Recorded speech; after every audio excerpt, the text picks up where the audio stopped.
Right, maZimbabweans, politics chinonakidza zvingambobviri because politics kana ukadziunderstanda on a global level, geopolitical level, unounderstanda mapatterns, mamwe mapatterns akakosha zvingambobviri. So mabillionaires ekuamerica versus maprincelings ekuchina, ndiani anonyatsotonga nyika.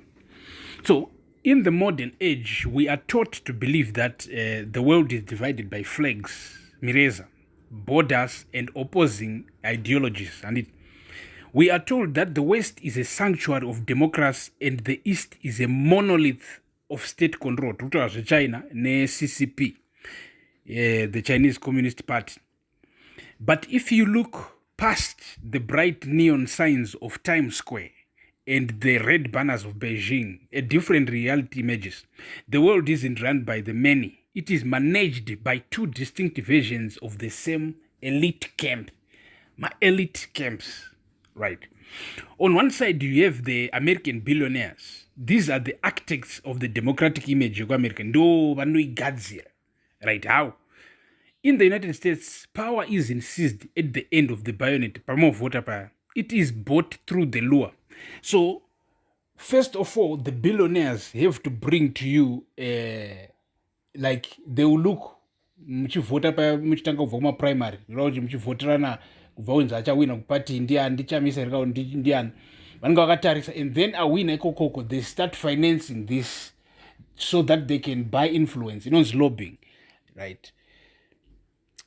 Regaiti ndikumberi tichinzwisisa politics because tida kuti tichinzwisise panyaya yekuti Zimbabwe system yatinayo right now uye kwairi kuzama kupushirwa nebill number 3 which is which, and it is very important because we have to understand the two biggest powers during our time, United States of America and China.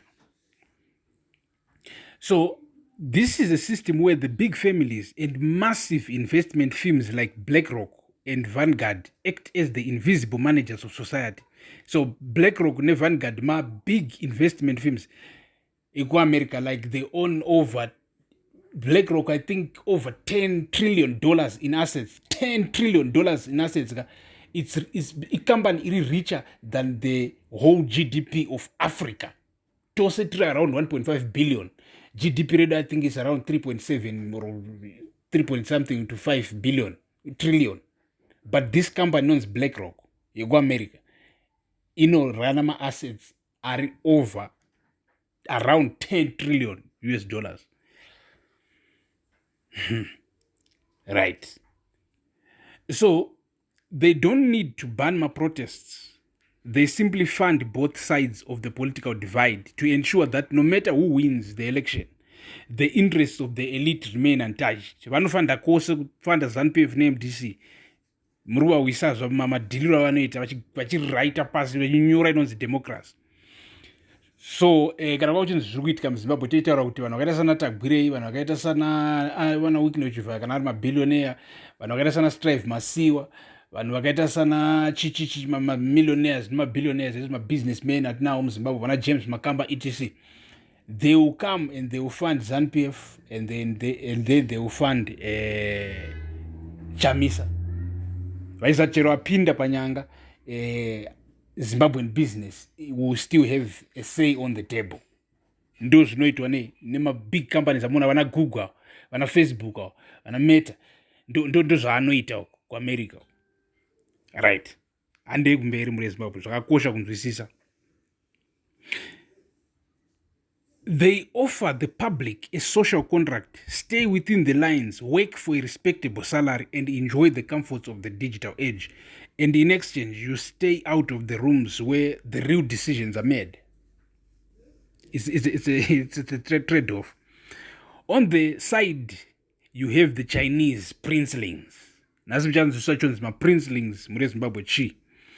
These are the descendants of the original revolutionaries. Kureva kuti pakaitika revolution pakatogwa power nana Mao Tse-tung vatakadzidza vaya kuChina vachibva vaestablisha communist party yavo, and it was established on a lot of blunder because kwanga gara kune war and kwakune civil war, and then Japan came through and ndobva vazogwisa Japan because Japan ndio yanga colonize ndobva vazogwisa Japan, ndobva vawina ndini. So let's go. So vana vavo vanhu ava maoriginal fathers vakapinda mupati communist party isingachinji president nekuvhotegwa kana nechii, vanovhotera president but vanozviita pachigentleman chavo. It's not the public, right? They were born into a system where the state and the family business are one and the same. While the American elite uses the lure of wealth, the Princelings use the force of the state. They control the banks, the telecommunications, the land directly. If a new rich individual becomes too loud or too powerful, they aren't invited to a gala. They are silenced or brought to you by the party. So avanoshandisa government. Like government is more like now something that belongs to a group of families.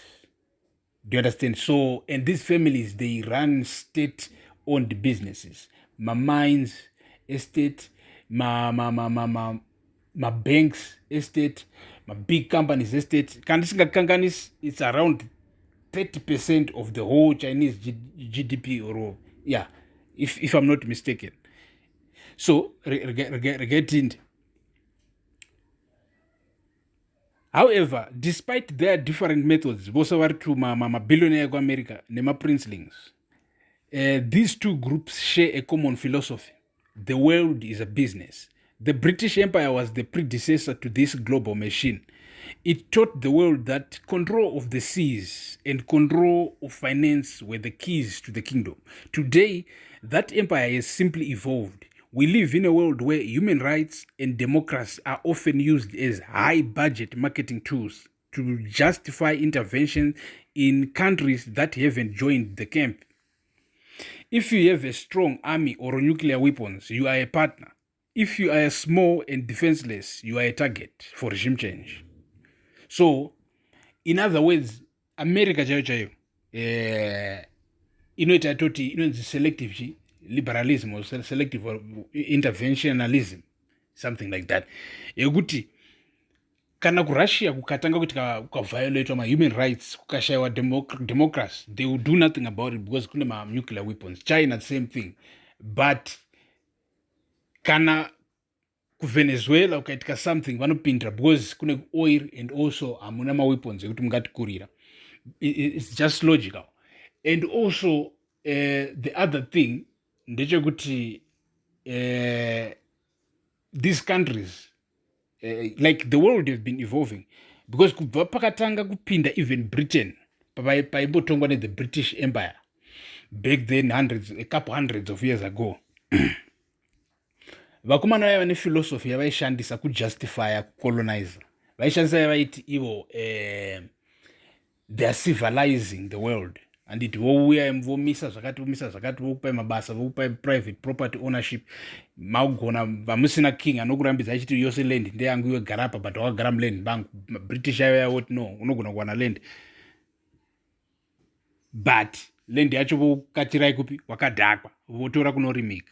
And it then Americans, which is the second empire which is ruling as of right now, though China iri kusimuka, but Americans, they sell more, something even more beautiful.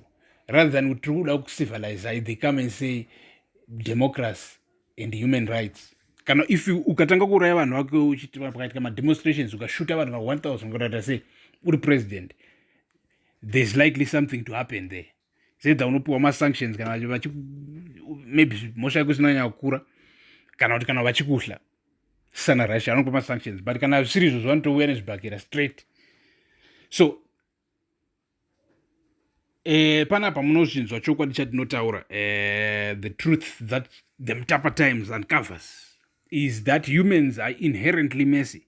We are caught between our survival instinct and our desire for community. The elites understand this. They know that as long as they provide enough shelter and food to keep the majority comfortable, they can run the world in the shadows. They aren't scared of new players. They simply wait for the new rich to grow big enough to be lured into the camp. Unojoina chikwata kana wa rich. But China, this is politics is politics. You're not a big businessman, but you never join the political elite. Political elite unoijoina from a grassroots ukabvumiwa mu-CCP, and then wokwira through the ranks. Zvinabasa not you're a big businessman that much. But what happens when the digital age allows the cornered human to speak back, as we have seen with the suppression of radical voices on global platforms? Zvatochiona zvazvo zvokuti ukabudikirawo uchinyanya kuopoza vakuru, chero ukanyanya kuopoza kana kuti vakuru veYouTube or stuff, vanogona kungokuvharira kana channel rako, kana ukauchitaura zvavasingadiwe vanogona kungokuvharira kana kuti channel rako, and it because what, they have the power and they want to maintain peace and order. So mazvinzvira kuti mabillionaire ekuamerica versus maprinceling ekuchina vari kuzvifambisa sei, kuti munzwisise kuti kana tiri muZimbabwe tine government yedu muZimbabwe takaitarisa, these are like the most popular systems right now of governance. China utongi humwe huyawaya hwekuti inini the president is more like a father to the nation, and so the nation becomes more like one big family, which also now gives this father more control over you, especially moral control. He can tell you what to wear or what not to wear, what to sing or what not to sing. Zvamwe mchiona chinzi ana maloti wakutaurisa sina basa tongona ngosungwa because of this and that and that. In democracy, if we were to adopt more of the American system, the more of the American system allows you to do anything that you want as long as it doesn't harm the next person, like maybe wakuda kubaka say, but mostly is morality yako yakamira sei, it's up to you. Kana ukafunga kudhaya vhudzi rako kurita red kana kurita blue kana kurita purple, ukafunga kufamba uri mwanasikana wakapfeka mini, you can do it. It's your democratic right. But kuChina now we have that morality yekuti tokucontrola, tokuudza zvokupfeka, tokuudza zvokutaura, tokuudza zvese, unofamba uri mugwarairi wakatitasa. And asi democracy inowisa rusununguko runova urwo runoshuvigwa nemunhu wese. Vakaenda kuhondo ndo zvavaishuvira, chero varimo muZimbabwe ndo zvavanoshuvira, rusununguko, musununguke kuita mistakes enyu and learn on your own and grow, kwete kuudzigwa zvokuita kubva uri mwanana and then you grow up and you learn nothing. But the other side also provide like stability. Hakungoitiki machaos asina basa, because you are controlled. The government is controlling almost every part of the economy and every part of the social life of the people. And it's almost systems are too. Kuti imimi maZimbabweans ndimunosarudza kuti which one is the best. So tokumbira kuti mutiudze which one is the best for you mu comment section. Tichange tirimo imomo, pfungwa dzenyu todziteerera singambobviri.